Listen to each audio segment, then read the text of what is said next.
Hi there, I'm Jenn Cassetta, your Chief Badassery Officer. If you're feeling drained, hesitant, stuck in self-doubt, or you just have a case of the vlogs, the Art of Badassery podcast is here to help you unleash your mojo once and for all.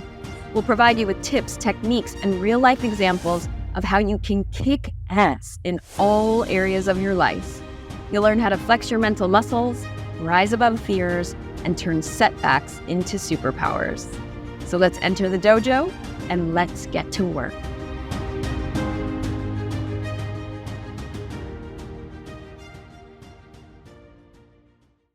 Hello and welcome to the Art of Badassery podcast. I'm Jenn Cassetta, your Chief Badassery Officer. And my friends, I am so happy that you're here today. Whether you're walking your dog, sitting in traffic, or hiding from the world under a cozy blanket, I just want to say you made it here. You press play, and that means something. It means something about your character and truly who you are. I know what type of people listen to podcasts like these.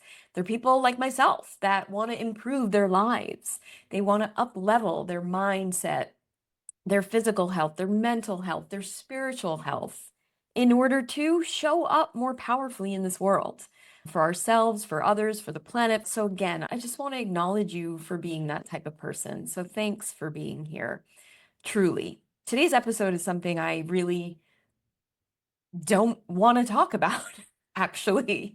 I would much rather be recording episodes about manifesting your dream lives, how much protein we should be eating during workouts, stuff like that, the easy stuff. But seriously, I would much rather talk about manifestation and meditation all day long. But I just have been feeling lately that if I do not address what's happening in the world, what's happening in this country with my listeners, with the people I care about, then I just feel like all of this is BS. I've been watching and following the personal development teachers that I look up to and I listen to, and they have been pretty darn silent. I think it's like a cop-out, right? Because they don't want to alienate any of their listeners, which I do understand. I get it, Mel Robbins. I get it, Lewis Howes. I'm watching you. At the same time, I think, wow, what an opportunity that's being missed right now to really connect with people on a real level, because this is what we are all dealing with in the real world, in real time. Breaking news, right? It's not normal. I've found myself spinning out, spiraling out, finding myself in low energy states and asking myself questions like, how is this really happening? Or why do I feel so heavy right now? Is it just me? Am I crazy? The answers that I will keep saying, if you've been asking yourself those questions too, the answers is no, this is not normal. And no, you are not crazy. Okay, I'll say it again. No, this is not normal. And no, you are not crazy. First of all, it's not normal to take in the amount of news in rapid succession like we've been doing. Okay, so there's that. And I did give you some tips in a previous episode about staying calm in chaos with Kristen McGee, but even before that, just staying grounded in what feels like a chaotic world right now. So I'm not going to do the same tips. We're going to be talking about different tips today. Today is more about getting unstuck out of that downward spiral, out of low energy, low frequency, and low vibration emotions. Because frankly, we can feel sad, mad, angry, anxious all the time, but it's definitely not going to do the world much good. But again, back to like the normalcy, right? What's not normal? Taking in that amount of news is not normal. So trying to mitigate your exposure to breaking news is really important. And then like the images that we're seeing is not normal. Seeing a woman pose in front of a prison filled with men. When I saw an image like that, I had a pit in my stomach. And I thought, this doesn't feel good. To me, that is sad. It made me feel sad. So then I asked myself, how is this happening? Am I crazy though? Because people are eating this up. What's happening? No, this is not normal. And no, I am not crazy. I'm human. I'm not a robot, and I'm going to feel emotions. It is not normal to see the, our government firing tens of thousands of workers overnight, not based on merit, but based on politics. No, it's not normal. And no, you are not crazy for feeling for people that are now out of jobs and don't know how to feed their families. Okay? To now all of a sudden be worried about all these small businesses, small to medium-sized businesses that have to pay crazy amounts of tariffs to have their products made in China, imported here. Tons of small to medium businesses are like losing sleep at night, wondering how they're going to pay their staff, when they're going to have to start laying off staff, who they're going to be laying off, and how long they're actually going to be able to survive.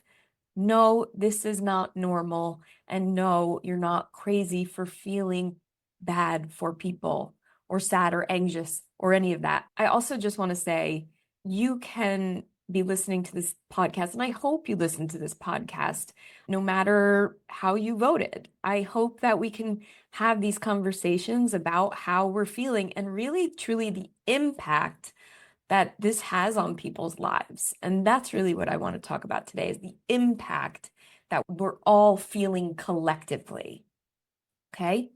So let's get into the how-tos. That's what's going on. We know, and I didn't mention like 45 other things that I could have mentioned that is also disturbing right now. If I left something out that you're being personally affected by, please don't take that as anything other than I just didn't want to take an entire podcast of listing out all the things we're supposed to be worried about because I don't want to spend time on that. I want to spend time on lifting you up and out of the stuck with truly things that I do for myself on a daily basis. So, step one, we need to create our own sense of safety, right? And I don't mean just physical safety, but psychological safety. Because if you think about all of these feelings that we're having, if you dig into them just a little bit, whether it be anger or fear or anxiousness, it really all stems from a sense of not feeling safe either in your body, not feeling safe in your home, not feeling safe and secure financially to get through all of this, not feeling safe because you don't have a safety net. Most people in this country do not have a safety net. Our country isn't set up that way, and I understand it as a small business owner. You can maybe not feel safe out in the world, depending on your lifestyle choices, how you identify, etc. So this is really serious. Psychological safety is something that I think we don't talk about enough. Think of it like filling up a reservoir, right? I grew up an hour north of New York City, near tons of these beautiful bodies of water, the reservoirs that provided the drinking water for Manhattan, for New York City. And even as a young kid, I always had this like feeling like I was attuned to them as we were driving by. When you could see the reservoirs were filled up, you felt good, happy, okay, normal. When I was driving by as a young kid and seeing the reservoirs low, you would see the water beneath kind of the ground level.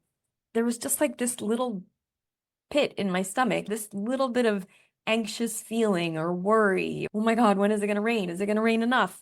Is there going to be enough water for people? We all have that bit of reservoir inside of us. And again, we need to fill it so we can feel safe in our bodies, in our minds, in our spirits, and in this world. Because here's the real truth. No one can do that for you. No one's going to fill that up for you. Your family can't do that for you. Your loved one, your partners can't do that for you. Your kids can't do that for you. And certainly we can't rely on the government to do that for us. That's just the facts, right? We need to be able to fill that reservoir ourselves. We need to be able to create systems in our life that help us feel more psychologically safe. Make sense? And right, there are tons of ways that we can do that. In fact, I have My next episode is going to be talking about how we can do that through different modalities. But for now, I just want to remind you that the mind and body are so deeply connected. So when you don't feel safe, you can start to cultivate a feeling of safety and start in your body, right? Simply start in your body. How can you do that? You know me. I'm going to tell you to take a self-defense class. Self-defense, of course, is to learn physical self-defense techniques against an attacker, etc. But I'm telling you, martial arts, self-defense, all that type of work truly makes you walk through the world differently. You walk through the world with more confidence, with more strength, with a feeling of safety. Safety because I know how to protect myself. And whether I could in a real full out brawl or battle is besides the point. Taking self defense, mastering a martial art, mastering self defense techniques, it makes you walk through the world differently, move with more confidence. So if you do not feel safe in the world right now, I'm telling you, take a self defense class, come back to me and tell me how you feel. I promise you, you'll feel different. And look, I know it's a big deal finding the class, going to maybe it's the dojo or the gym or the community center. Showing up is a big deal, right? Because it could be scary. It's intimidating for a lot of people. I get it. Go online, find a self-defense class, do it from the comfort of your own home. And shameless plug, I have one for you. It's called She Warrior Self-Defense online course. It's broken up into 3 to 7 minute videos. You can do one a day. You can binge them all at once, practice over and over and over again. You pay one time. You have access to it forever. Okay, so learn some self-defense techniques. The other thing you can do is just physically get stronger in your body. Say, I'm going to get stronger. I'm going to build some muscle on my body. Bigger biceps, pecs, shoulders, deltoids, whatever, stronger glutes, okay? Do some more squats, lift heavy weights. I promise you, it does many things, and I've talked about it on this podcast before, but the psychological component of lifting heavy weights makes you feel strong. And when you feel strong in your body, you feel strong in your mind. Okay. Number 2, we need to start understanding these emotions that we're having, right? Again, because it's coming at us so fast from so many different areas, whether it be your phone with the latest and breaking news or the conversations that you're having with people in your life, family members, friends, etc. And I also know for a lot of you, because I'm on LinkedIn a lot, I see that you're being discouraged to talk about it. Even I saw a post from a speaker coach who basically said that speakers should not be speaking about this at all. And look, I get it. I totally understand why politics can be such a tricky subject. And even now, I'm trying to walk this fine line of not saying anything that might upset some people, but at the same time, letting you know where I stand and who I stand for. But maybe you want to talk about it more and you're feeling like stifled. Because again, we're seeing from the top down, universities being threatened for speaking out. We're seeing judges being threatened for speaking out. We're seeing attorneys being threatened for speaking out. So again, this is not normal. And no, you are not crazy. Okay, you're not crazy to feel worry, anxious, etc. for speaking about this stuff. So step 1, you got to create your own psychological safety. Step 2, we need to understand these emotions because a lot of times it's going to come out as anger or anxiety or severe worry, right? Crippling worry where you just feel frozen and you don't do anything, right? Not only will you not share your feelings or want to talk about it, you're actually frozen. You can't even go to work. You can't do anything because you're just overwhelmed by it all. Your brain is hijacked by stress hormones pumping through your body, and the frontal lobe shuts down. Frontal lobe in your brain is where your creativity lives, logic thinking lives, and all of that goes out the window when you are in a complete stress response. So we want to be able to recognize when we're in that stress response and then move through it. Okay? So when you start to feel an overwhelming emotion, remember that emotions are just energy in motion. If you go back to the episode I did with Deborah Hanlon on feeling grief, she says emotions are just information, right? They're not good, they're not bad, they're just messengers here to tell us something. So you can check in with yourself and say, what is this emotion trying to tell me right now? Is this mine? Or am I absorbing it from others? That's a really great question to ask because you can get very clear. Where is this emotion coming from? Is it because the reservoir is really low? I don't have a safety net. I don't feel safe. And if I'm fearful, truly, what am I fearful of? Start to ask yourself that question and get really clear about the response. Because a lot of times we're fearful about things that have not happened yet. We're fearful about things that may not ever happen, and we spend an inordinate amount of time worrying about things and wasting energy about things that'll never happen. And then, am I absorbing it from others? Is this someone else's worry and fear that I don't need to take on right now? And then you can say, what do I need right now? That's it. Just what do I need right now to get me unstuck from the emotion that I'm feeling? Now, remember, this is not to say that emotions shouldn't be felt because they should. That's actually how we get to process emotions. That's how we get to move through them and change them and transform them into better energy, higher energy, action and purpose and mission, right? We don't need to be stuck in them. We can transmute them, but we have to feel them first, not just bypass them. So I'm not asking you not to feel the feelings of rage, anger, anxiety. I'm just trying to not make you get stuck in those feelings. So let's move to step 3, which is check your vibration. Emotions are energy in motion. Emotions all have a frequency, and frequencies all have vibrations. How to get yourself from a lower energy vibration to a higher vibration is going to be the work. All right. I'm going to share with you a quick tool, a scale, if you will, to help you move through these different levels of frequencies so you can move from stuck to action, from stuck to purpose, from stuck to mission, like I said. All right. Let's do this. There are a few different teachers that have these different scales or ladders of emotional frequencies. There's Dr. David Hawkins, a psychiatrist and transformational teacher. His book, which I read and highly recommend, is called Letting Go, The Pathway of Surrender. He shares his emotional frequency scale. And as you can imagine, at the bottom of the scale are the emotions that have the lowest frequency, and at the top of the scale, it's the emotions that have the highest frequency. So at the bottom of his scale, and I want you to, as you're listening to these emotions, I'm going to read them going up. I want you to try to just feel the emotions in your body and what that feels like as you move through the different levels. So at the very bottom is shame. Okay. And you know how terrible shame can feel in your body. Above shame is guilt.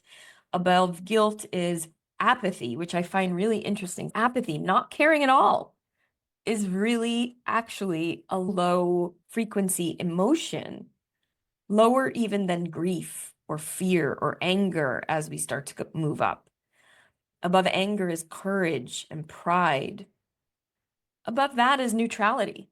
So even just having a neutral reaction or a neutral emotion can be higher frequency anger and fear. Above that becomes acceptance, willingness even. And above that, joy, love, reason. And at the very top of his emotional scale is in enlightenment and peace. There's another scale that I got from Esther Hicks. And again, they're very similar. They're just going to have different words and different emotions on their list. But at the bottom of her scale is fear, grief, desperation, despair, and powerlessness. And I wanted to make sure that I put this here because that's really powerful to understand that powerlessness is such a low frequency emotion. I'm going to add helplessness and hopelessness because that's what I know a lot of people are feeling right now. So at the very bottom of these emotional scales sits powerlessness, hopelessness, despair, desperation, grief, and fear.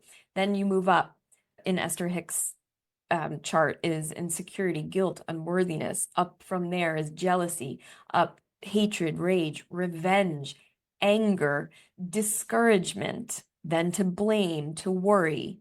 Okay, from discouragement to worry, up to doubt. That's interesting. That's interesting. Okay, then to disappointment.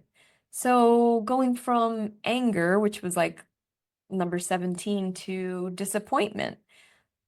It's up 5 levels on her scale, but wow, what a difference in your mindset, in your energy, in your outlook on life, right? Going from discouragement just to disappointment, then to overwhelm, then to frustration, irritation, impatience, up to pessimism, up to boredom, up to contentment, hopefulness. Oh, now we're starting to get positive. Hopefulness to optimism, from optimism to positive expectation, actually expecting positive things to happen, up to belief, up to enthusiasm, eagerness, happiness, up to passion. And then at the very top is joy, appreciation, empowerment, freedom, and love. At the top of David Hawkins is enlightenment and peace, then joy, love, and reason. We don't have to just get it. You can feel that in your body. You can feel that joy feels much different than powerlessness, fear, grief, hatred, rage. Okay. And again, it's not to judge these feelings. They're not good or bad. They just have different frequencies. And when you have different frequencies, you have different energy about you. And when you have different energy about you, you make different choices, you say different things, you have different outlooks and outcomes in your life. So, how do you move yourself from a low frequency emotion to a higher state? Good question. There's lots of ways. Again, you can go into your body. If you are more of a, what's the word? If you are more of a kinesthetic learner, if you are more of a kinesthetic person, touchy, feely, you feel things in your body, then I would say get outside, go for a walk, lift a weight, do something, change up your physical state. You will begin to start to move through those different levels. If you are more of an auditory learner, or you hear things, maybe you want to put on some music, put on some different frequency music to raise the vibration of where you're at. So lately I've been putting on either classical music or I actually made a playlist called High Vibration, and I have a medium vibration as well, and then a meditative vibration playlist. I'm happy to share those with you because I choose the state I want to be in. I put on the music, and sure enough, my energy shifts.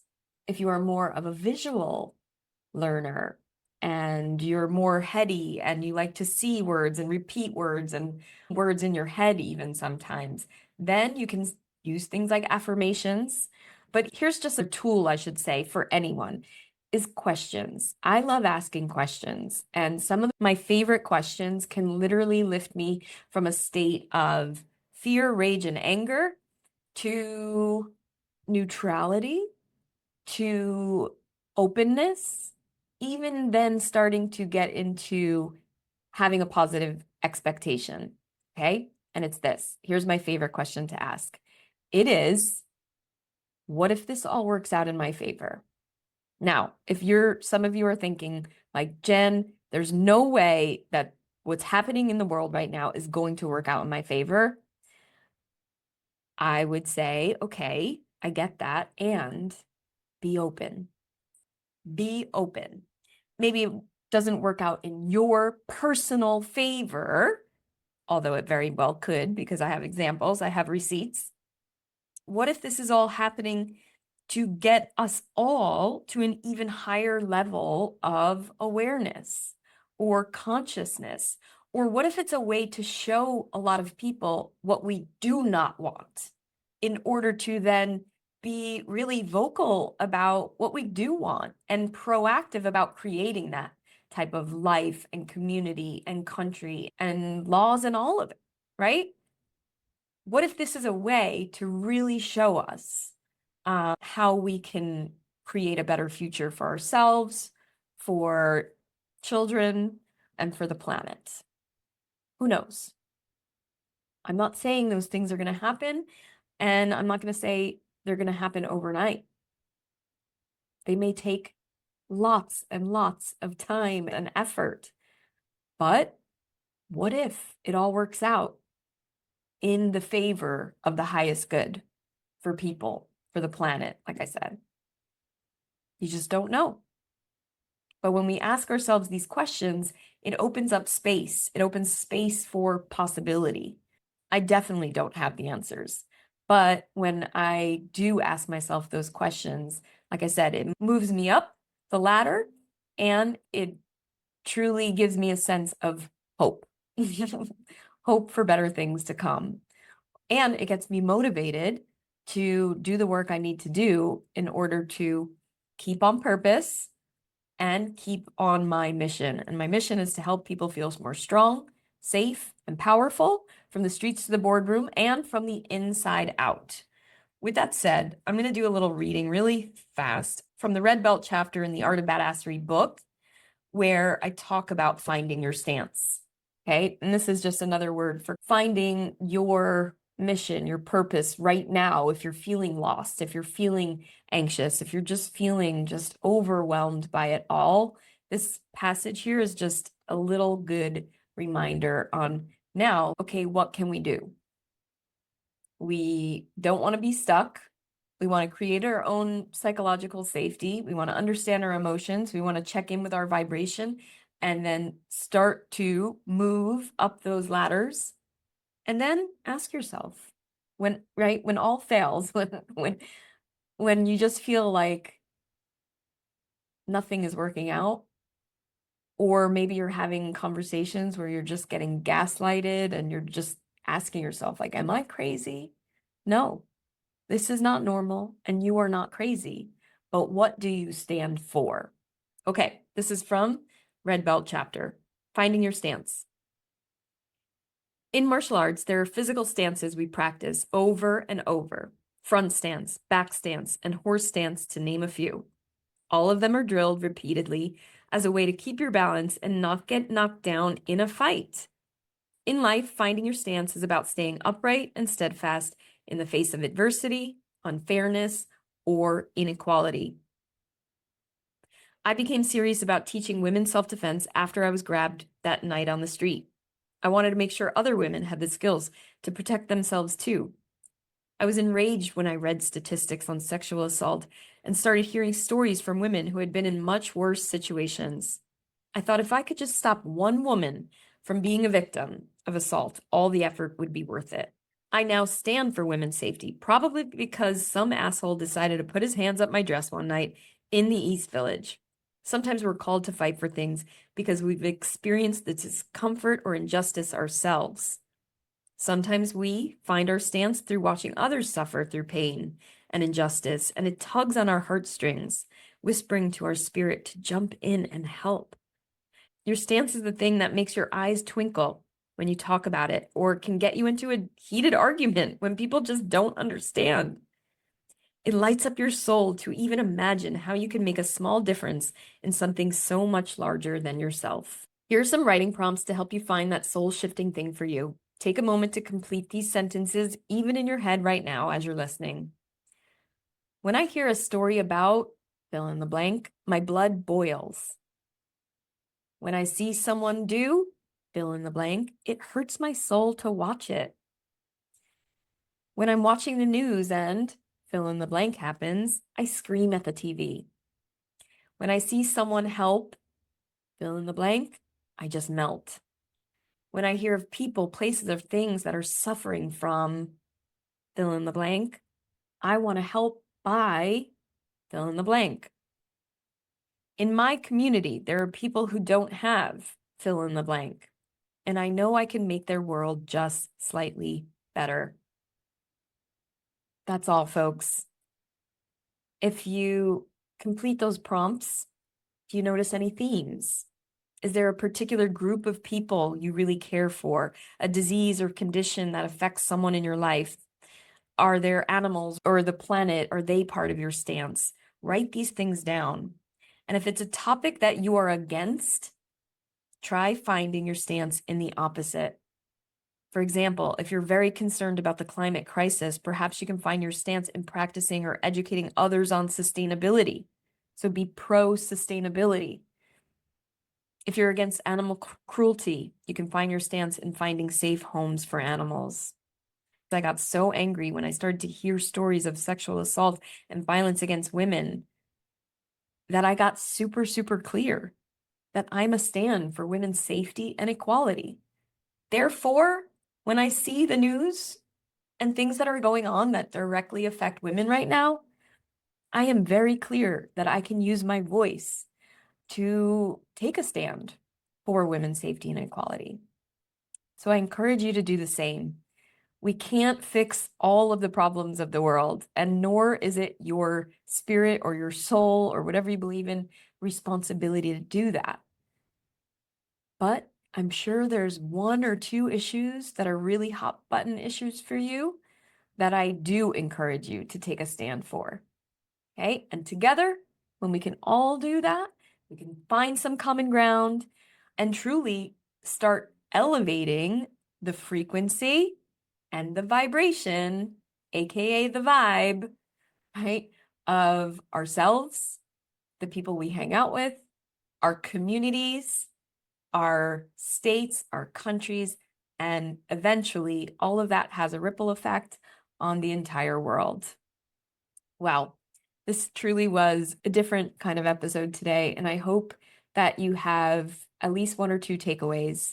Maybe a question you'll start asking yourself to unstuck yourself, or just feeling grounded in the stances that you are taking for people. So again, thank you for being you. Thank you for listening. This is an episode to remind you that you're not crazy, and no, this is not normal. You're human, and your emotions are a sign that your heart is still working. So thank you. If this episode spoke to you, I'd love two things from you. One, text it to a friend who's also feeling stuck. And maybe two, grab a copy of The Art of Badassery, right? It will for sure help you move up through those levels as well. So you can elevate to a higher level of consciousness, confidence, and awareness. Thank you, my friends. I'll see you next time.